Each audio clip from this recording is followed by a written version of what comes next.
BBM nagdeklara ng national emergency. Loren Legarda nag-crash out.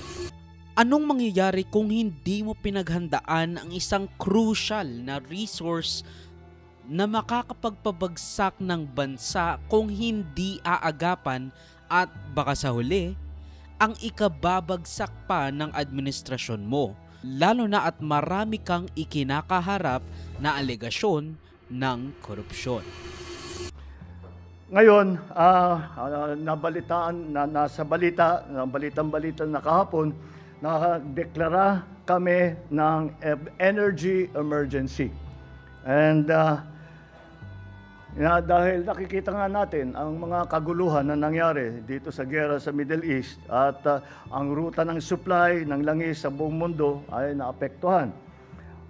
At tayo bilang wala tayong langis at karamihan halos lahat ng langis ay ating ini-import at karamihan dyan ay doon galing.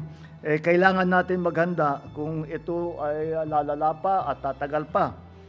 Malinaw ang salitang ginamit natin, energy emergency. Hindi ito emergency ng pangkalahatan. It is a very specific and a very precise emergency. It is an emergency of the energy sector, the supply of energy, and the prices of energy. I want to assure everyone that this does not mean that we should panic. It means that we are doing everything that we can to assess and to alleviate the situation. It is a precautionary tool so that we are ready for whatever comes next.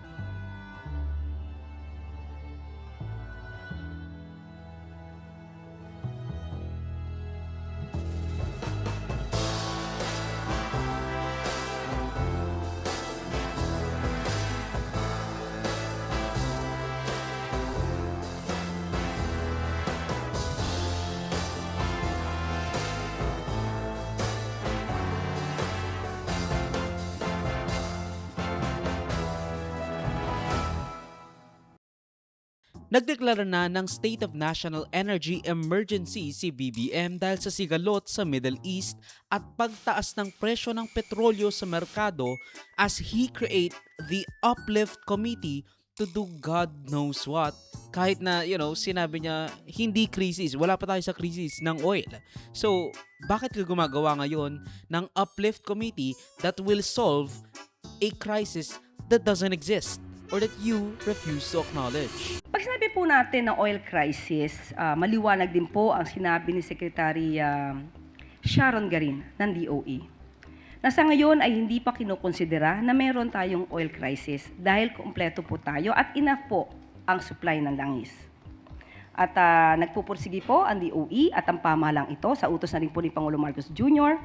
na hindi mawala ng patid, hindi mapatid ang supply ng langis o produktong petrolyo sa ating bansa. Sa katunayan, sinabi po ni Secretary Garin na mayroon na pong negosasyon patungkol sa 440,000 barrels ng fuel. At sa susunod naman po ay mayroon 600,000 barrels na maaari po tayong maangkat. Ang sinasabi po natin na wala pa po at hindi po pa dinideklara na mayroon tayong oil crisis dahil nga po sapat ang supply sa ngayon. Most probably, according to Secretary Sharon, ang nagkakaroon lamang po ng issue ay tungkol sa presyo. Dahil alam naman po natin kung ano ang nangyayari na krisis sa Middle East. Ang nais pong sabihin ng Pangulo patungkol sa oil crisis, pinapatungkulan niya po doon ay ang oil crisis sa Middle East. Pero sa ngayon po, sa atin at sa payo na rin po ni Secretary Garin sa ating Pangulo, wala pa po tayo maaaring tawaging oil crisis sa bansa. This comes about dahil sa mga double-digit price increases sa mga produktong petrolyo where some gas stations do makeshift printed numbers dahil hindi na nagkakasya yung presyo ng petrolyo. Unti-unti na rin kasing nauubos ang supply ng buffer stock ng krudo na tatagalan lang daw tayo ng ilang linggo bago tuluyang maubos, with Marcos claiming na aabot pa ng June 30 ang supply. Pero syempre kapag naubos yon by June 30 at hindi pa tayo nakakakuha ng krudo, babagsak ang ekonomiya at babagsak ang Pilipinas. Meron na tayong supply of crude oil, sufficient supply hanggang June 30. Pero patuloy pa rin ang ating paghahanap ng supply, patuloy pa rin ang ating pagsuporta sa ating mga commuter para naman mabawasan ang bigat ng epekto nitong nagkakagulo sa Middle East. Shortly thereafter, inanunsyo na dumating na ang mahigit kumulang 700,000 barrels of oil matapos payagan ng US na mag-import ang Pinas ng krudo from Russian tankers. Parang ang weird nga, no? Kumbaga parang humihingi pa tayo ng permiso sa US para kumuha ng import ng mga krudo sa Russia. Kasi nga, kapag bumili tayo ng krudo from Russia, parang finafund na rin natin yung special military operation o gyera ng Russia laban sa Ukraine. Now, if you wanna learn more about the oil companies sa Pilipinas versus mga reliyista, you can watch my video last week na tumatalakay kung sino nga ba talaga ang nasa tama. Now, itong Russian oil, hindi fake news Hindi katulad nung Bruneian oil raw na ibinigay daw sa Davao or Nigerian or whatever.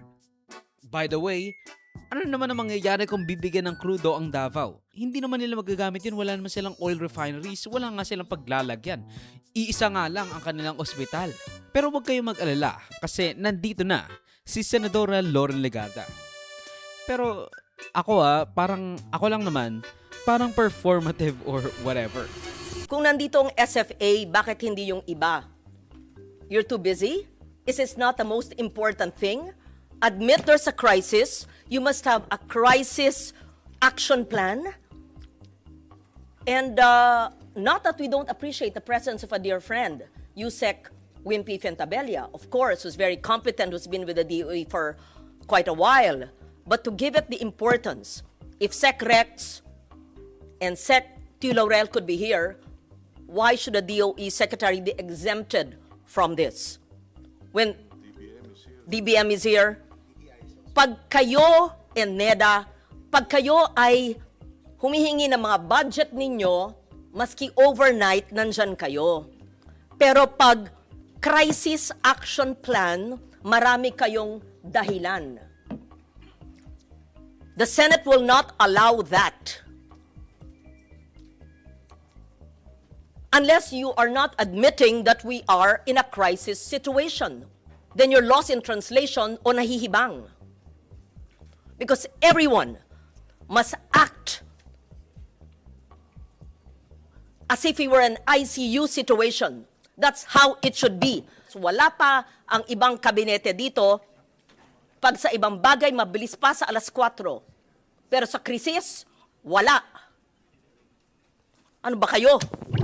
Nagkagalaiti kasi si Senadora Loren Legarda sa Department of Energy dahil sa kawalan ng kumbaga sense of urgency ng Malacanang to address the oil crisis. Lalo na at hindi sumupot at malamang hindi talaga dapat sisipot si Department of Energy Secretary dahil sa kanyang busy schedule daw. May we know where Secretary Sharon Garin is? Just for the record, Senator Kiko, I actually told her that it's imperative that she brief us in person dahil ang isa sa pinakamalaking casualty dito ay energy sector. Pero may pinadala siya sa akin napakahabang schedule niya na hindi ko naman hiningi. In short, busy raw siya today. No? Pero sabi ko nga sa kanya, kung merong isang dahilan kung bakit tayo nandito ay dahil mataas ang presyo ng langis at hindi rin natin alam kung tuloy-tuloy pa yung supply natin. Kaya sana makarinig namin sa ating secretary kung ano ba yung kanyang plano. Kasi kung nawalan tayo ng supply ng langis, malaki ang ating problema.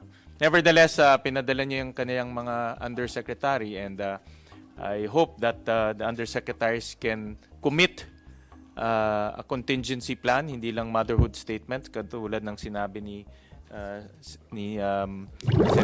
Pero don't throw stones if you live in a glass house dahil isa sa mga dahilan kung bakit nahihirapan ang Pilipinas lalo na at tataas ng 4 pesos kada kilowatt hour ang kuryente na in part dahil kay Leandro Leviste na hindi raw tumupad sa proyekto kaya pinagmulta ng DOE ng 24 billion pesos dahil hindi niya ginawa yung 12,000 megawatt solar project sa Batangas at sa ibang mga probinsya. Hindi pa rin daw magsasagawa ng pagtatanggal ng VAT at excise tax sa mga langis na magbababa sana ng presyo of at least 10 pesos kada litro dahil hindi raw agad maibaba ang presyo ng krudo dahil nabili na yung para sa mga susunod na linggong supply. Ang problema nga lang, halos 100% dumoble yung presyo ng krudo from last few months or even just last month alone, lalo na at as the recording stands, isang buwan na after US and Israel strike Iran. Nang matapos gahulin ang House of Representatives at Senado para sa pagbibigay ng kapangyarihan kay BBM na suspendihin ang excise tax sa produktong petrolyo, hindi pa rin magsasagawa ng pagtatanggal ng VAT at excise tax sa mga langis na magbababa sana ng presyo of at least 10 pesos kada litro dahil hindi raw agad maibababa ang presyo ng krudo dahil nabili na yung para sa mga susunod na linggong supply. Itong sinabi niyong low-hanging fruit, congressional approval. Tapos nagsabi po kayo, sir, with all due respect kasi po nag-break. Hindi po magandang pakinggan yan. Hindi po mag-break ang Senado kung sinabi niyong kailangan ng congressional approval ang paggamit ng PNOC ng kanilang pondo. Pakilagay po sa record after your presentation and we give a chance to the others, Mr. Chair. Because it's important na hindi tinuturo sa atin na nag-break tayo kaya ang PNOC hindi makagamit ng kanyang pera. That's unfair. Ang sekretary nga ninyo wala dito Kung anong pamumulitik ang ginagawa na naman ng sekretary nyo. But break. The congressional approval is needed based on the answer to the question of Senator Ontiveros. So, has it been communicated to both houses?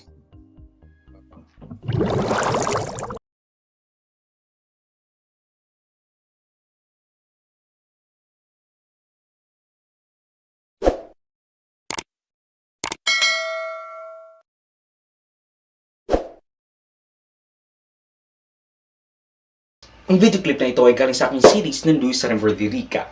Check the entire videos for the complete weekly news recap and subscribe to the channel to be kept up to date sa mga local at global news na I'll make sure will be interesting to you. Particularly you, whatever your name is. Hindi ko alam, sorry. Salamat sa panonood mga kaparami. Like, subscribe, follow me like sa socials and avoid Joseph that will be linked down below. So susunod, of course, paalam.